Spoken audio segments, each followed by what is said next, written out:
देवभूमि के जंगल में खुली दरगाह की फ्रेंचाइजी, पाकिस्तान से जुड़ा कनेक्शन मचा भारी बवाल। पीर एक, फकीर एक, लेकिन दरगाह अनेक। एक ही नाम की दर्जनों मजार दरगाहें, देवभूमि में नापाक निगाहें। कहीं सैयद भूरे शाह, कहीं कालू सैयद। देवभूमि में फर्जी दरगाह का खेल, क्या जमीन कब्जाने की साजिश?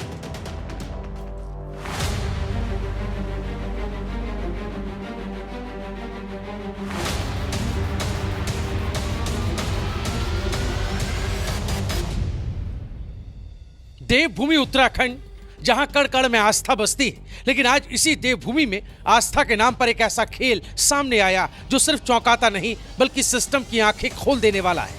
ये तस्वीरें मसूरी के जंगलों के बीच बनी उस मजार की हैं जिसे बुल्ले शाह के नाम से प्रचारित किया जा रहा है।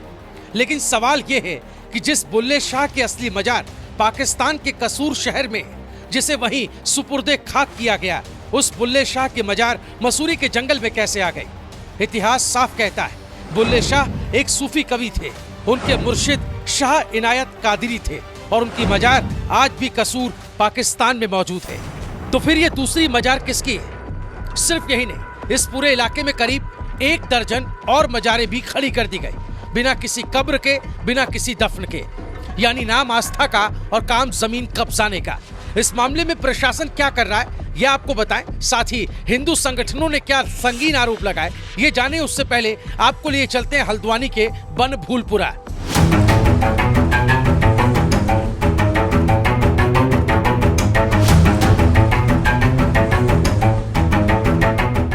वही बनभूलपुरा जहां 1 साल पहले कुछ इस तरह का नजारा था।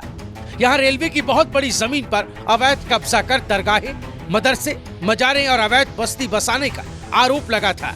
उसी बनभूलपुरा में माइक और कैमरा लेकर उतरा एनएमएफ न्यूज, सच्चाई दिखाने और ये जानने की एक ही पीर फकीर के नाम की दर्जनों दरगाहों का सच क्या है। एनएमएफ न्यूज की टीम हल्द्वानी में है, बनभूलपुरा। भूले तो नहीं होंगे साल भर बाद कितना बदला बनभूलपुरा।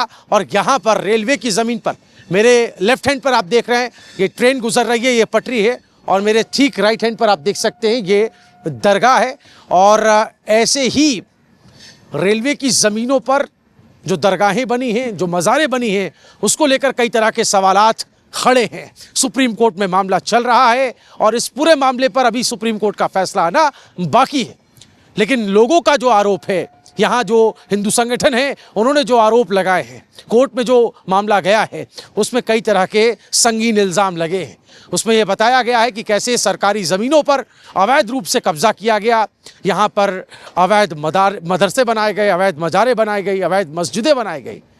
कितनी हकीकत है, कितना फसाना है, ये सुप्रीम कोर्ट में आने के बाद साफ हो पाएगा। लेकिन उत्तराखंड की डेमोग्राफी को लेकर जो चिंताएं लगातार बढ़ रही हैं, वो कई तरह के सवाल पैदा कर रही हैं। उत्तराखंड की सरकार डेमोग्राफी चेंज को लेकर अवैध तौर पर जो कब्जा किए गए ज़मीनें हैं, 11,000 एकड़ की ज़मीनें सरकार दावा करती है कि कब्जा मुक्त करा ली गई। एक बहुत बड़ा आंकड़ा। लेकिन इस बीच एक खबर ऐसी आती है जो लोगों के कान खड़े कर देती। खबर ये कि अवैध जो मजारें हैं जो बनाई गई हैं, दरअसल फ्रेंचाइजी मजारों का सिलसिला भी शुरू हो गया है। एक ही पीर, एक ही फकीर के नाम पर कई तरह की मजारें बना दी गई। मसलन उत्तराखंड की राजधानी देहरादून में सैयद के नाम से दर्जनों मजारें बनाए गए। एक और किस्सा सामने रखा जाता है कि पाकिस्तान के बुल्ले शाह नाम के फकीर की मजारें हिंदुस्तान में बनाई गई। तो क्या फ्रेंचाइजी मजारें बनाने का सिलसिला भी शुरू हो गया है? क्या एक सुनियोजित साजिश रची जा रही है उत्तराखंड देवभूमि में, जहां पर जंगलों की जमीन को कब्जा करके फिर वक्फ की संपत्ति में भी शामिल कराने का काम किया जा रहा है? क्या ये सवाल यहां पर पैदा होता है। रेलवे ट्रैक के दोनों तरफ दरगाहें, काठ गोदाम से किच्छा तक रेलवे की जमीन और कुछ जगहों पर जंगलात की जमीन पर बने इन स्ट्रक्चर्स को लेकर तमाम आरोप और विवाद उठते रहे हैं। फिलहाल बनभूलपुरा का मामला कोर्ट में है, लेकिन हिंदू संगठन इस पर क्या कह रहे हैं, ये सुनिए। जो भी हमारी ये भूमि है, ये रेलवे की भूमि जहाँ तक दिख रही है आपको, यहाँ से आगे तक जहाँ तक हमारे देख रहा है, काठ गोदाम से लेके किच्छा तक, ये ज़मीन जो है पूरी, ये ज़मीन जो है रेलवे की है। और यह इधर साइड में, बैक साइड में ये वन विभाग की है।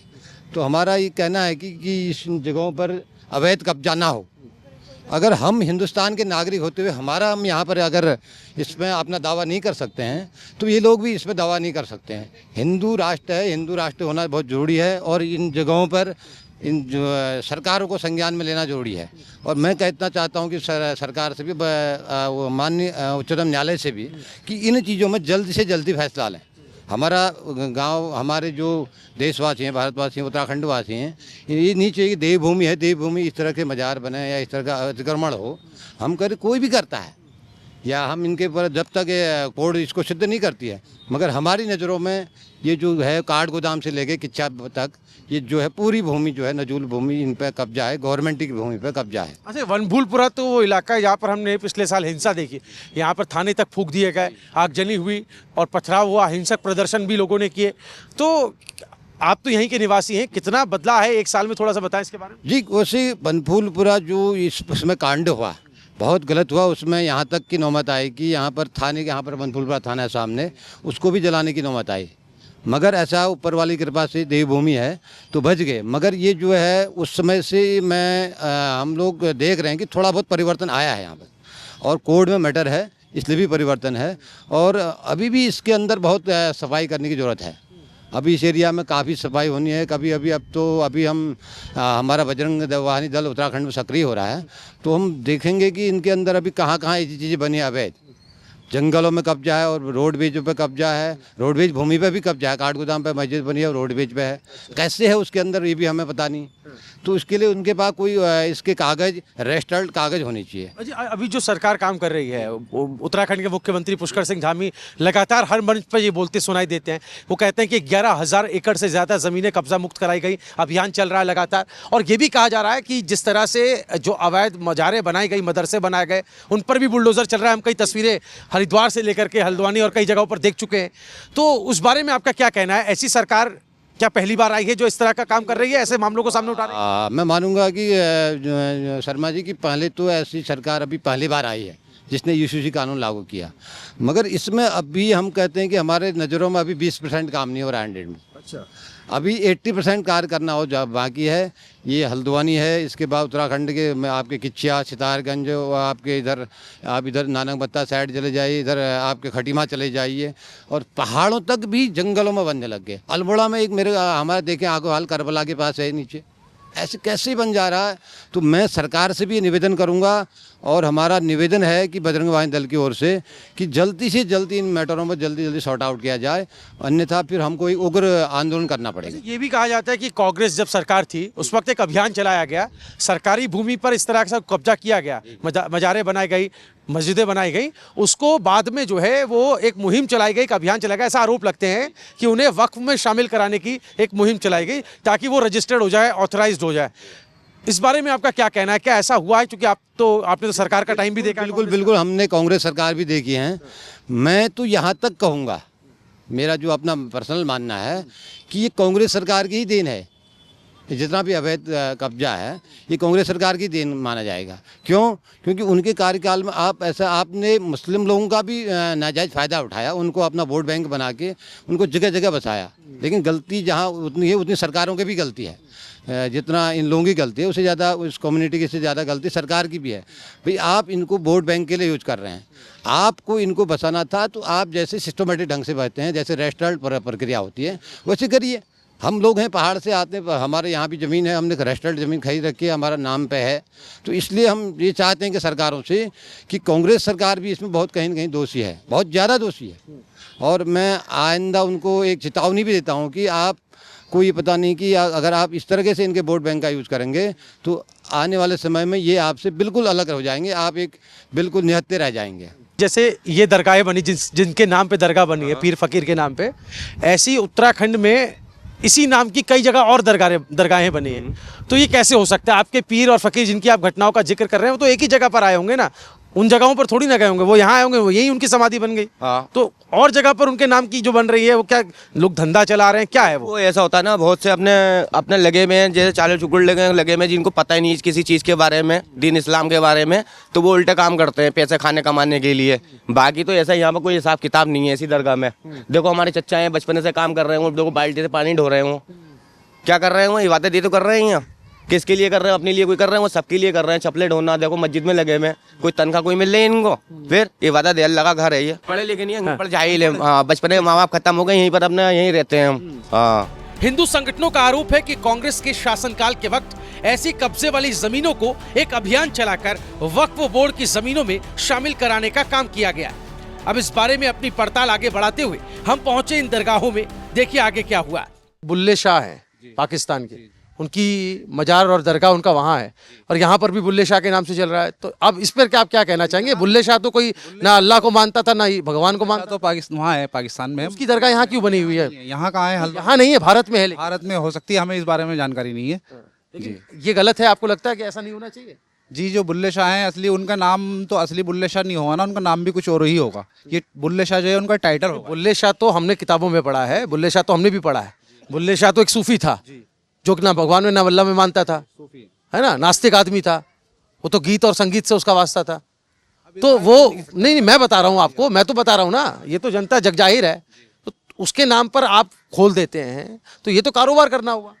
हाँ जी, कुछ लोगों ने गलत भी कर रखा है। गलत कर रहे हैं जी, हाँ जी। मान रहे हैं ना अभी? अब बहुत सारी ऐसी मज़ारात हैं जो गवर्नमेंट ने तोड़ दी हैं। जगह जगह कब्रें बनी थी, जंगलों में बनी वहाँ थी। पे तो अवशेष भी नहीं मिले, वहाँ तो सीमेंट का स्ट्रक्चर था। जहाँ चमत्कार होता है, वो सच्चे बुजुर्ग होते हैं, वहाँ मामला ही कुछ और होता है। वहाँ गवर्नमेंट का ही पूरा मामला होता है। वक्फ में दरगाह है ये, और सब गवर्नमेंट में चढ़ी हुई दरगाह है ये, सब लोग जानते हैं। और बहुत पुरानी दरबार है ये, आज की नहीं है। 200-400 साल, मतलब 250 साल पुरानी दरबार है। कोई ऐसा नहीं है कि 30-40 साल पहले कोई कब्र खुदी हो, कोई मज़ार बना के बैठ गए हों, ऐसा कुछ नहीं है। सच्ची मज़ारात है। अच्छा, मुझे थोड़ा सा बताइए, अभी आप कह रहे थे कि जहाँ पर गलत हो रहा है वहाँ पर सरकार काम कर रही है, बुलडोजर चला के कई सैकड़ों मज़ारों पे उस पर चलाए हैं, तो क्या ये सही हो रहा है? क्या इससे मुस्लिमों को भी फ़ायदा है? क्योंकि जो गलत लोग आ गए हैं, कब्जा करने वाले लोग आ गए हैं, कम से कम वो पता तो चल रहे हैं कि कौन लोग हैं। जी, ऐसा है ना, अब कब्र तो पहले कब्र कहीं भी बनाई जा सकती थी। लोगों ने बस्तियाँ बाद में बसा ली, वहाँ पर कब्र पहले से है वहाँ पर। अब उसको मज़ारात मानने लग गए, पूजने लग गए लोग। तो ऐसा भी हो रहा है कुछ। ये वक्फ की ज़मीन पे है? ये वक्फ की ज़मीन पे है, वक्फ में दर्ज है। रेलवे भी है इसमें, नगर निगम भी है इसमें, और PWD भी है इसमें, जंगलात भी है इसमें, सबका है इसमें। अच्छा, ये भी चल रहा है कांग्रेस सरकार के टाइम से, हमने देखा कि जंगल की ज़मीन पर, रेलवे की ज़मीन पर पहले कब्जा किया गया, फिर एक अभियान चलाया गया कि कब्जे वाली ज़मीन को वक्फ में शामिल करा दिया जाए। तो इतना जानते हैं कि रेलवे ही बाद में आई है, दरगाह पहले है। रेलवे की ज़मीन नहीं है ये, रेल बाद में आई है। पटरी पहले दरगाह है, उसके बाद में पटरी आई है। 1857 में ट्रेन आई है काठगोदाम में, उससे पहले से दरगाह है ये। 1857 से भी पहले का। आप अंदर जाके दे सकते हैं, तख्ती लगी हुई है उसमें डेट पड़ी है दरबार की। जी, अभी दरबार मामूर है, नमाज का टाइम है, बाबा जी भी गए हैं अभी थोड़ी देर में। देखा आपने कैसे जुमे की नमाज का हवाला देकर अंदर आने से हमें मना कर दिया गया। कैमरे के सामने किस सच के आ जाने का डर है ये पता नहीं। हम अपनी इस पड़ताल पर आगे बढ़े। हल्द्वानी के एक दूसरे क्षेत्र में वार्ड नंबर 29 शनि बाजार में हमारी टीम पहुंची। वहां मस्जिद और दरगाह साथ साथ थे। हम वहां लोगों से बात करने ही वाले थे कि यहाँ रहने वाली एक मुस्लिम महिला हमें रोकने के लिए वहां पहुंची। ना जाने कौन सा सच सामने आ जाने का डर यहाँ भी रहा होगा। बहरहाल हम रुके नहीं, उन्हीं महिला से ही सवाल जवाब शुरू कर दिए। आप भी सुनिए। जैसे मैं बात करना चाह रही थी, तो आप किस उससे पर्पस से बना रहे हैं? तो एक ही नाम के पीर की, एक ही नाम के फकीर की कई जगह पर अब दर्जनों दरगाहें चल रही हैं। है कि एक ही नाम की सब जगह? सैयद नाम की जो दरगाह है देहरादून में, दर्जनों जगह। नहीं, सैयद नाम ना उसके उस जात से शुरू होता है, सैयद साहब से शुरू होता है। मगर ये ऐसा कुछ नहीं है कि सब दरगाह का नाम एक ही हो। अच्छा। सब दरगाह का नाम अलग अलग है। जैसे साबिर साहब हैं, मखदूम साबिर साहब हैं, ख्वाजा गरीब नवाज हैं, सैयद रहमतुल्लाह अलैह ये हैं, चिराग शाह बाबा हैं। ये आगे सैयद साहब जुड़ा रहता है। ये नहीं है कि सैयद साहब ना जुड़ा रहे, जुड़ा रहता है। अच्छा, मसूरी में के जंगल में बुल्ले शाह के नाम की दरगाह है। बुल्ले शाह को तो पाकिस्तान के थे, और यहाँ मसूरी के जंगल में बुल्ले शाह क्या कर रहे हैं? ये तो सवाल आएगा ना। मैं तो गई नहीं हूँ इस अंडर में, क्योंकि मैं मसूरी, अभी मेरे ताल्लुकात नहीं है, मैं उस दरगाह में नहीं गई हूँ, तो मैं इस बारे में कुछ कह नहीं सकती हूँ। लेकिन आप ये कह रहे हैं कि पता लगना चाहिए कि कौन सी ज़मीन अवैध कब्जा की गई है, कौन सी नहीं की गई है। भाई देखो, पता करने के बाद भी पता चलेगी ना कि कुछ है और कुछ नहीं है। ज़बरदस्ती कब्जा करा, उस पर कोई फ़ायदा तो है नहीं। क्या आपको ऐसा लगता है यहाँ पे आप लोग जो मैंने एक सवाल, सरकार जो काम कर रही है यहाँ पे, धामी सरकार इस वक्त सत्ता में है और एक ड्राइव चलाई जा रही है वेरिफिकेशन की, जिसमें पता लगाया जा रहा है कौन लोग यहाँ पर फर्जी प्रमाण पत्र बना के रह रहे हैं, कब्जा करके रह रहे हैं, तो क्या ये सही सरकार काम कर रही है या टारगेट कर रही है? क्या आपका क्या मानना है? मेरा तो यही मानना है, सरकार जो करेगी बेहतर करेगी। सरकार को हमसे ज़्यादा नॉलेज है, वो सब कुछ जानते ही हैं, बिना वो वजह किसी को हटाएंगे नहीं। अब जो भी करेंगे अच्छे ही करेंगे, सोच समझ के ही कदम उठाएंगे। वहीं मसूरी में बुल्ले शाह के मजार मामला सामने आने के बाद देहरादून जिला प्रशासन हरकत में आया। डीएम सविन बंसल के निर्देश पर जांच शुरू हो चुकी है। वहीं हिंदू संगठनों का आरोप है कि ये सीधा सीधा आस्था के नाम पर फर्जीवाड़ा है और देवभूमि में इस तरह का खेल नहीं चलने दिया जाएगा। लेकिन ये मामला सिर्फ मसूरी तक सीमित नहीं। सरकारी जांच में सामने आया कि उत्तराखंड में एक ही पीर के नाम पर कई मजारें बना दी गई। गोपनीय जांच में खुलासा हुआ कि सरकारी जमीन पर कब्जे के लिए उससे पहले मजार बनाया गया, फिर वक्फ संपत्ति घोषित करा दिया गया। पिछले 25 सालों में उत्तराखंड में वक्फ की संपत्तियों की संख्या 2.5 गुना बढ़ गई है। 725 मस्जिदें वक्फ बोर्ड में दर्ज की गई, 769 कब्रिस्तान, 203 मजारें और दरगाहें, 572 अवैध मजारें भी तोड़ी जा चुकी। और सबसे चौंकाने वाली बात ये कि जिन 572 मजारों को तोड़ा गया, उनमें से किसी में भी कोई मानवीय अवशेष नहीं मिला। यानी साफ है, मजार पहले कब्जा बाद में। अब तक 11,000 एकड़ से ज्यादा सरकारी जमीन खाली कराई जा चुकी है और अभी भी करीब 300 से ज्यादा अवैध मजारें मौजूद हैं। मुख्यमंत्री पुष्कर सिंह धामी साफ कह चुके हैं कि एक नाम से कई मजारें नहीं हो सकती। देवभूमि में जमीन कब्जे का ये खेल नहीं चलेगा। सबसे बड़ा सवाल यही कि अगर यहाँ कोई दफन नहीं है तो ये मजार किसकी है? किसके इशारे पर बन रही हैं ये संरचनाएं? और क्या आस्था की आड़ में जमीन लूट का ये खेल अब बेनकाब होगा? तो अब हम हल्द्वानी के एक दूसरे क्षेत्र में हैं, मतलब बनभूलपुरा से ही लगता है क्षेत्र है, रोड से सटा हुआ एरिया है। और मेरे पीछे भी आप देख सकते हैं एक मस्जिद और यहाँ पर एक जो दरगाह है वो बनी हुई है। दो स्ट्रक्चर आमने सामने ही हैं। धामी सरकार की जहाँ तक बात करें तो 572 अवैध जो मज़ारें हैं वो हटाई गई हैं और ये जो संख्या मेरे सामने है वो 5388 वक्फ संपत्तियाँ हैं जिसको दर्ज किया गया है। और सवाल ये है कि सनातन की भूमि पर क्या ये एक सुनियोजित साजिश के तहत हो रहा है? ये सवाल लोगों के जहन में पैदा हो रहा है कि क्या सरकार जो काम कर रही है उसका असर हमें जल्द ही देखने को मिलेगा? और ये जो उत्तराखंड के हल्द्वानी के बनभूलपुरा का मामला है, क्या इसका समाधान हमें बहुत जल्द देखने को मिलेगा? और उन लोगों की क्या शिनाख्त हो पाएगी जो इस साजिश का हिस्सा हैं? ये सवाल हम यहाँ पर आपके सामने छोड़े चले जाते हैं इस उम्मीद के साथ कि इस पर जल्द ही कोई अपडेट आएगा, सुप्रीम कोर्ट का कोई फैसला आएगा और तब भी हम आपके सामने उस अपडेट खबर को लेकर भी हाजिर होंगे। आप देख रहे हैं एनएमएफ न्यूज़। इस खबर को लेकर आपकी क्या प्रतिक्रिया है हमें कमेंट करके ज़रूर बताइएगा। वीडियो अच्छा लगा हो तो इसे ज़्यादा से ज़्यादा लोगों तक पहुँचाएँ। हमारे चैनल एनएमएफ न्यूज़ को ज़रूर सब्सक्राइब करें। नमस्कार।